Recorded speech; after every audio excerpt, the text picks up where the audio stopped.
जय हिंद दोस्तों, आप सभी का हमारे YouTube चैनल विद्यालय एजुकेशन में स्वागत है।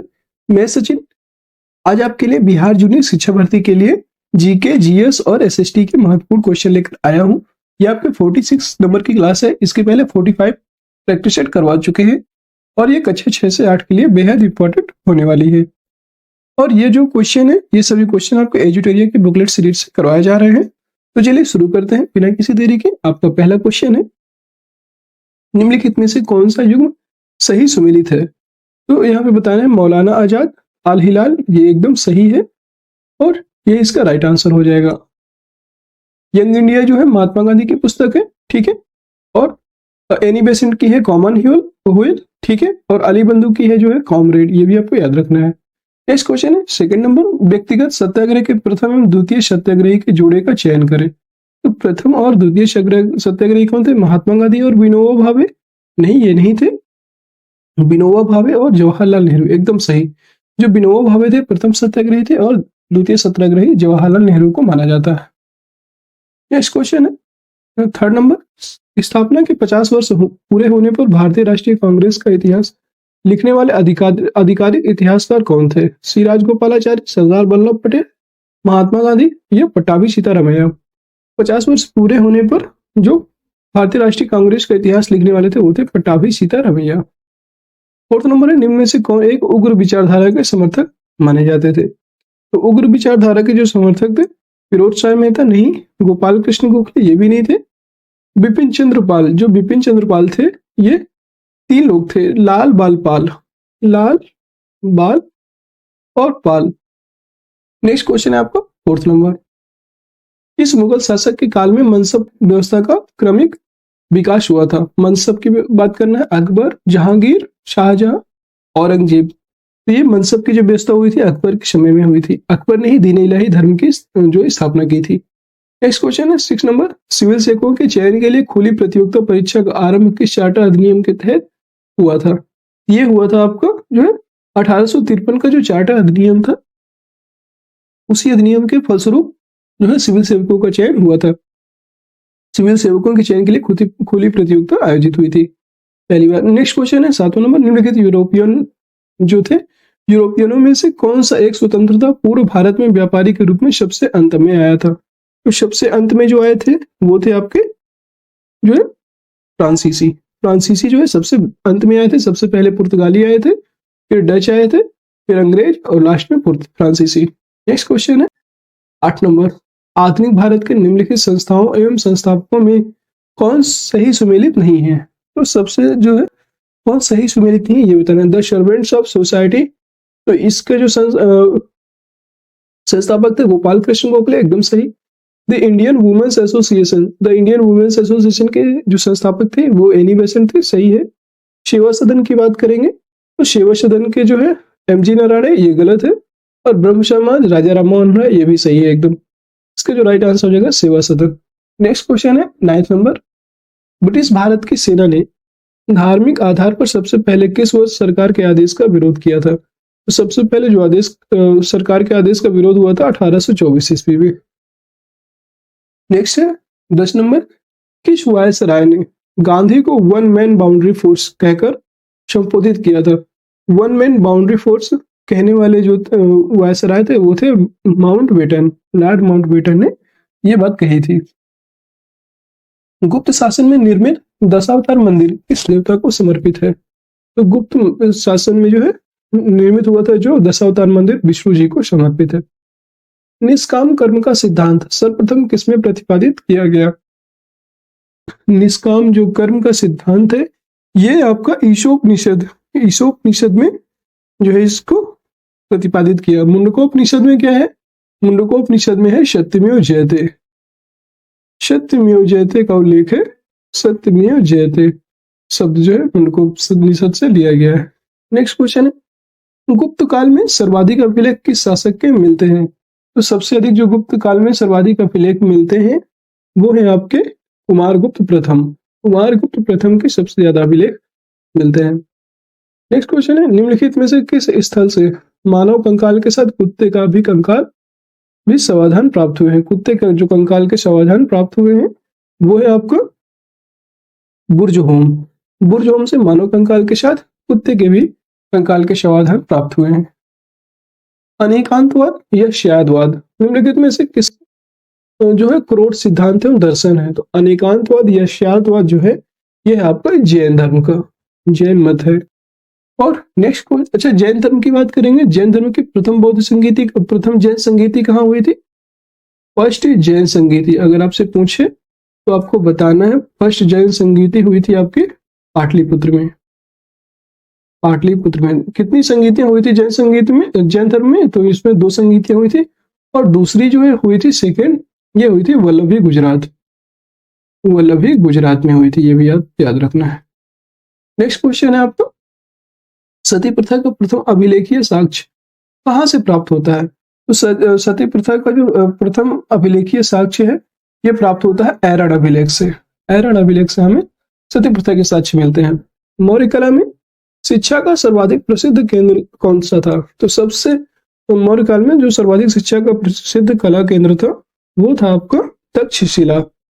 तक्षशिला, और तक्षशिला में जो अध्यापन का कार्य किया था वो कौन थे? तो उन्हें विष्णुगुप्त या चाणक्य कहा जाता है। विष्णुगुप्त, विष्णुगुप्त जो चाणक्य थे इन्होंने तक्षशिला में अध्यापन का कार्य भी किया था। और मौर्य काल की बात हुई है तो मौर्य काल के संस्थापक कौन है? ये हैं चंद्रगुप्त मौर्य। चंद्रगुप्त मौर्य, इन्होंने किसको परास्त करके या किसको पराजित करके मौर्य वंश स्थापित किया था? इन्होंने जो है घनानंद को पराजित किया था। घनानंद जो नंद वंश के शासक थे, घनानंद, इन्होंने घनानंद को पराजित किया था। नेक्स्ट क्वेश्चन है 18 नंबर, प्रारंभिक मध्यकाल में बिहार का क्षेत्र किसके बीच संघर्ष का अखाड़ा बना रहा?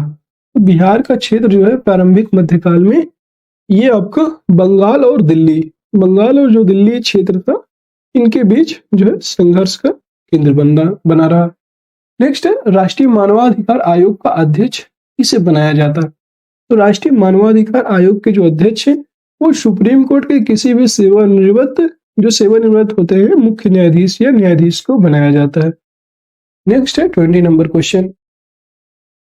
दोस्तों आज की क्लास कैसी लग रही है कमेंट सेक्शन में बताइएगा। और नेक्स्ट क्वेश्चन है आपका 20 नंबर, 1948 में पहली लोकसभा का गठन किया गया था, तो इसको बताना कौन सा सही है? तो ये तो गलत है, 1948 में नहीं हुआ था। 1947 में पहली लोकसभा का गठन हुआ था, ये भी नहीं। और 1952 में पहली लोकसभा का गठन हुआ था, ये है एकदम करेक्ट आंसर। 1952 में पहली बार लोकसभा का गठन किया गया था, याद रखना है। 21 क्वेश्चन है, भारत के महान्यायवादी के संबंध में निम्नलिखित में से कौन सा गलत है? यहाँ पे आपको बताना है महान्यायवादी। अटॉर्नी जनरल ऑफ इंडिया अनुच्छेद 76 के तहत राष्ट्रपति द्वारा नियुक्त किए जाते हैं, यह है आपका एकदम सही। आर्टिकल 176 में महान्यायवादी के पद का उल्लेख किया गया है। उच्चतम न्यायालय यानी सुप्रीम कोर्ट के न्यायाधीश होने की योग्यता होनी चाहिए, एकदम सही। भारत सरकार का वह प्रथम विधि अधिकारी होते हैं, एकदम सही। संसद की कार्यवाही में भाग लेने और वोट देने का अधिकार है, ये गलत। उन्हें संसद की कार्यवाही में भाग लेने का अधिकार नहीं है, ना ही वोट देने का अधिकार है। नेक्स्ट आपका 22, निम्नलिखित में से किसके अंतर्गत बैंकों को अपनी जोखिम भारित परिसंपत्ति तथा अपनी पूंजी के बीच एक निश्चित अनुपात बनाकर रखना होता है? नकद आरक्षित अनुपात, वैधानिक तरलता अनुपात, सीमांत स्थायी सुविधा या पूंजी पर्याप्तता अनुपात? तो इसका जो राइट आंसर होगा वो है आपका पूंजी पर्याप्तता अनुपात। नेक्स्ट है आपका परंपरागत कृषि विकास योजना को कब शुरू किया गया था? परंपरागत कृषि विकास योजना आपकी शुरू हुई थी 2015 में। नेक्स्ट क्वेश्चन है 24, वस्तु एवं सेवा कर जीएसटी के संबंध में असत्य कथन को चुनना है। 1 जुलाई 2021 को जीएसटी के 4 वर्ष पूरे हो जाएंगे, ये एकदम क्या हो जाएगा? सही हो जाएगा। असत्य कथन हमें बताना है। और इसकी स्थापना की बात करेंगे तो 1 जुलाई 2017 को इसकी स्थापना हुई थी, इसलिए 17/4/21 4 वर्ष पूरे हो जाएंगे, एकदम सही है। नेक्स्ट क्वेश्चन है, नेक्स्ट ऑप्शन है जीएसटी में अनेक अप्रत्यक्ष करों को समाहित किया गया है, एकदम सही। जीएसटी के अंतर्गत 5, 12, 18 और 26 की दर है, तो ये है आपका, ये ऑप्शन भी क्या हो जाएगा? अच्छा 26 ये गलत है, ये गलत है। जीएसटी परिषद जीएसटी की दर निर्धारित करती है, एकदम सही। और जीएसटी के जो अध्यक्ष होते हैं वो कौन होते हैं? तो वो हमारे वित्त मंत्री होते हैं, वित्त मंत्री। प्रेजेंट में कौन है भारत के वित्त मंत्री कौन है? ये है निर्मला सीतारमण। निर्मला सीतारमण जो है वर्तमान में भारत के वित्त मंत्री हैं, ये भी आपको याद रखना है। इसका जो राइट आंसर हो जाएगा ये। नेक्स्ट क्वेश्चन है आपका 25 नंबर। भारत की वैसी नदी जो हिमालय की सभी श्रृंखला को काटती है, तो ऐसी कौन सी नदी है जो हिमालय की सभी श्रृंखला को काटती है? ये है आपकी सतलज नदी। नेक्स्ट, अच्छा रावी नदी, तो रावी नदी के तट पर कौन सा शहर बसा था? हड़प्पा। ये भी आपको याद रखना है, हड़प्पा। ठीक है। और नेक्स्ट क्वेश्चन है, निम्नलिखित में से कौन एक किसी प्रजाति के विलोपन के लिए उत्तरदायी नहीं है? किसी प्रजाति के विलोपन के लिए उत्तरदायी नहीं है, ये बताना है। ये व्याप खनिज कर्मता, ये इसका जो है राइट आंसर हो जाएगा। ये व्यापक नीच जो कर्मता है, ये किसी प्रजाति के विलोपन के लिए उत्तरदायी नहीं होता है। जबकि उत्तरदायी कौन सा होता है? बड़े आकार वाला शरीर, ये होता है। संकुचित नीच अर्थात कर्मता, ये भी होता है। आनुवंशिक भिन्नता की कमी, ये भी सही है। नेक्स्ट क्वेश्चन है 27।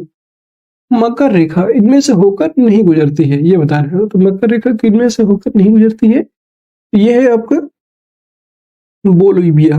बोलीविया से मकर रेखा होकर गुजरती नहीं है। नेक्स्ट आपका 28। निम्नलिखित सागरों का पूर्व से पश्चिम सही क्रम बताना है। सबसे पूर्व में कौन सा है, इसके बाद सबसे पश्चिम में कौन सा है, तो ये बताना है आपको। इसका जो राइट आंसर है वो हो जाएगा बेरिंग सागर, कैरिबियन सागर, लाल सागर या पीला सागर। ये तो नहीं होगा। सबसे पहले है आपका बेरिंग सागर, तो ये तो सही है। सबसे जो पूर्व में है वो है बेरिंग सागर, तो सी ऑप्शन वैसे भी गलत हो गया आपका। ठीक है। और यहाँ पे जो कैरेबियन सागर है इसके बाद, तो ये पीला सागर, ये भी गलत है। इसके बाद सेकंड में कैरेबियन सागर, इन दोनों मैच करता है। फिर लाल सागर, पीला सागर, तो इसके बाद जो है क्या है आपका, इसके बाद है जो है, अच्छा सॉरी, इसमें जो है बेरिंग सागर, पीला सागर और लाल सागर, ये एक जो पूर्व से पश्चिम का क्रम हो जाता है, और कैरेबियन सागर सबसे पश्चिम में स्थित है। यही इसका राइट आंसर हो जाएगा। ठीक है। नेक्स्ट क्वेश्चन है 29। समुद्र की गहराई किस यंत्र के द्वारा मापी जाती है? तो समुद्र की जो गहराई है वो आपका फैदोमीटर के द्वारा मापी जाती है। बैरोमीटर दाब मापक यंत्र है। ठीक है। अल्टीमीटर और फ्लैक्टोमीटर, ये आपको कमेंट सेक्शन में बताना है। नेक्स्ट क्वेश्चन, पृथ्वी की आयु का मापन निम्न में से किस विधि द्वारा किया जाता है? तो पृथ्वी की जो आयु है उसका मापन हम करते हैं यूरेनियम डेटिंग विधि से। यूरेनियम डेटिंग विधि के द्वारा जो है पृथ्वी की आयु का मापन किया जाता है। ठीक है। नेक्स्ट क्वेश्चन है, निम्न में से किस जंतु में सर्वाधिक पसलियां होती हैं? सर्वाधिक पसलियां जिसमें होती है वो है आपका सांप।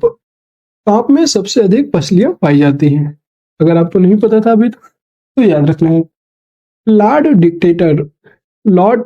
डिटेक्टर उपकरण को डैश के रूप में भी जाना जाता है। ये लॉर्ड डिटेक्टर जो उपकरण होता है इसको हम पॉलीग्राफ भी कहते हैं, पॉलीग्राफ।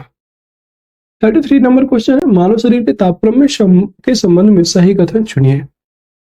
सर्दी के मौसम में घट जाता है मानव शरीर का तापमान, ये बताना। सही कथन चुनना है आपको। ये जो हो जाएगा, ऐसा तो है नहीं सर्दी के मौसम में तापमान घट जाएगा। गर्मियों के मौसम में बढ़ जाता है, ये भी गलत है। सर्दी के मौसम में बढ़ जाता है, ये भी गलत है। किसी भी मौसम में शरीर के तापमान में कोई परिवर्तन नहीं होता है, एकदम सही। नेक्स्ट क्वेश्चन, अगर तापमान में कम हो जाएगा तो ब्लड क्लॉट कर जाएगा, ऐसी परिस्थिति आ जाएगी। नेक्स्ट क्वेश्चन है, रक्त में ऑक्सीजन की सांद्रता में कमी आने पर श्वास की गति, अगर रक्त में जो है ऑक्सीजन की सांद्रता में क्या हो जाएगी, कमी हो जाएगी, अर्थात जो रक्त की सांद्रता है वो ज्यादा हो जाएगा, गाढ़ा हो जाएगा, तो क्या हो जाएगी, श्वास की गति में हमारा क्या होने लगेगा, ये हो जाएगा आपका सामान्य से अधिक बढ़ जाएगी श्वास की जो गति है। नेक्स्ट क्वेश्चन है, लंबाई की न्यूनतम इकाई निम्न में से कौन है? तो लंबाई की न्यूनतम इकाई की बात कर रहे हैं, ये है आपका परमीमीटर। ठीक है। नेक्स्ट है आपका 36। शरीर का ऐसा कौन सा अंग है जो हर समय काम करता है? तो वो है आपका हृदय। करते हैं आपको पता है, हमेशा कार्य करता है ये, ठीक है। अगर ये रुक जाए तो फिर आप जानते हो क्या होगा। नेक्स्ट क्वेश्चन है, निम्न में से किसका या किनका बीमीय सूत्र M0L1T-1 होता है, ये बताना। M0L1T-2 ये होता है आपका चाल, बल, त्वरण या संवेग। इसका जो राइट आंसर हो जाएगा वो हो जाएगा आपका चाल। चाल बराबर क्या होता है, दूरी बटे समय, दूरी बटे समय।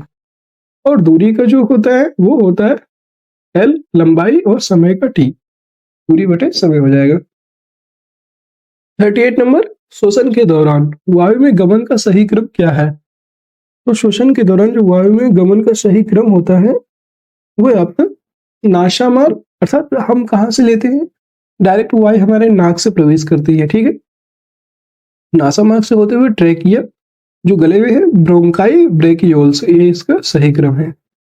नेक्स्ट क्वेश्चन है 39, निर्वात में गमन करने वाला तरंग है। निर्वात में कौन कौन से जो तरंग है वो गमन करते हैं, तो विद्युत चुंबकीय तरंग, विद्युत चुंबकीय तरंगे जो है निर्वात में भी गमन कर सकती हैं। 40 नंबर क्वेश्चन है, निम्न में से कौन सा भौतिक परिवर्तन है, लोहे में जंग लगना, सब्जियों को पकाना, मोमबत्ती का जलना या बर्फ का पिघलना। बर्फ का पिघलना यहाँ पे भौतिक परिवर्तन का उदाहरण है और बाकी सभी रासायनिक परिवर्तन का उदाहरण है। निम्नलिखित में से इस एक के लिए केशिकत तो एकमात्र कारण नहीं है, केशिकत तो एकमात्र जो है कारण नहीं है। ये हो जाएगा जो है स्याही का सूखना, ये तो है। भूमि के जल का ऊपर चढ़ना, ये भी है। सूती कपड़े पर जल की बूंद का फैलना, ये भी सही है। पौधे की जड़ों से जल का इसके पड़ समूह की ओर बढ़ना, ये एकमात्र कारण नहीं है। इसमें केशिकत्व का गुण लागू नहीं होता है। जैसे कि आप किशमिश देखे होंगे, किशमिश को अगर आप पानी में भिगोते हैं तो क्या होती है, फूल जाती है, फूल जाती है। ये क्या है, केशिकत्व का जो है उदाहरण होता है। जब आप जो है डिब्बी होती है कोई, आप देखे होंगे गांव में डिब्बी बोलते हैं, उसमें एक हम क्या करते हैं, अच्छा दिया मान लीजिए, कैसे जैसे कोई दिया है मान लीजिए ये, और उसमें एक हम बाती लगा के उसमें तेल भर देते हैं यहाँ पे, और जब इसमें आग लगाते हैं ना, क्या होता है, केशिकत्व के गुण के कारण ही ये जो तेल है दिए का धीरे धीरे धीरे धीरे करके जलता है, यही केशिकत्व का गुण है। निम्न में से कौन सा तत्व नहीं है, ये बताना है। कौन सा तत्व नहीं है, धातु, अधातु, गैस या उपधातु। कौन सा तत्व नहीं है, ये हो जाएगा आपका गैस। गैस जो है तत्व नहीं होती है। 43 नंबर क्वेश्चन देखेंगे, ठोस कार्बन डाइऑक्साइड को किस दाब पर संग्रहित किया जाता है। तो जो ठोस कार्बन डाइऑक्साइड होती है उसको हम उच्च दाब पर जो है संग्रहित करते हैं। नेक्स्ट क्वेश्चन 44, कृषि में प्रयुक्त यूरिया में नाइट्रोजन की मात्रा निम्नलिखित में से कितनी होती है। जो कृषि में प्रयुक्त यूरिया की मात्रा होती है वो होती है आपको 46%। 46% जो यूरिया की मात्रा यूज करते हैं। नेक्स्ट क्वेश्चन है, निम्नलिखित में से कौन सा एक वायु प्रदूषण का जैव सूचक है। वायु प्रदूषण का जो जैव सूचक होता है वो होते हैं लाइकेन। लाइकेन आपको वायु प्रदूषण के जैव सूचक होते हैं, याद रखिएगा। 46 नंबर क्वेश्चन है, दंत लवक निम्नलिखित में से कैल्शियम के किस यौगिक से बनता है। ये बनता है कैल्शियम फॉस्फेट। नेक्स्ट क्वेश्चन है 47, वाष्पीकरण के कारण शीतलता कैसे होती है। वाष्पीकरण के कारण जो शीतलता होती है ये होती है द्रव के कण द्वारा ऊर्जा अवशोषित करने के कारण। जो द्रव के कण होते हैं उनके द्वारा ऊर्जा को अवशोषित करने के कारण जो है वाष्पीकरण में शीतलता पैदा होती है। नेक्स्ट क्वेश्चन है 48 नंबर, इस वैज्ञानिक ने द्रव्यों की विभाज्यता का सिद्धांत सर्वप्रथम प्रस्तुत किया था। जो द्रव्य है उनके विभाजकता का सिद्धांत दिया था, ये बताना है। वो थे आपके जॉन डाल्टन। जॉन डाल्टन ने सबसे पहले विभाजित किया था द्रव्यों को। निकट दृष्टि दोष में किस लेंस का प्रयोग किया जाता है। सभी को पता है निकट दृष्टि दोष में आपका अवतल लेंस का प्रयोग किया जाता है और दूर दृष्टि में आपका उत्तल लेंस का प्रयोग किया जाता है, ये भी आप याद रखो। नेक्स्ट, जैसे बाइफोकल हो जाता है तो अवतल उत्तल दोनों प्रयोग किए जाते हैं। मैग्नीशियम क्लोराइड का रासायनिक सूत्र निम्न में से क्या है? तो मैग्नीशियम क्लोराइड सबसे सही MgCl2। मैग्नीशियम क्लोराइड MgCl2 होता है। और sodium hydroxide sodium hydroxide sodium hydroxide का जो रासायनिक सूत्र है आप कमेंट में बताइएगा। और आज की क्लास यहीं तक। अगर आपको क्लास पसंद आई है तो वीडियो को लाइक करिएगा, शेयर करिएगा और चैनल को सब्सक्राइब कर लीजिएगा अगर आप चैनल में नए हैं तो। दोस्तों आज की क्लास यहीं तक। जय हिंद, जय भारत। आप सभी का दिन शुभ हो।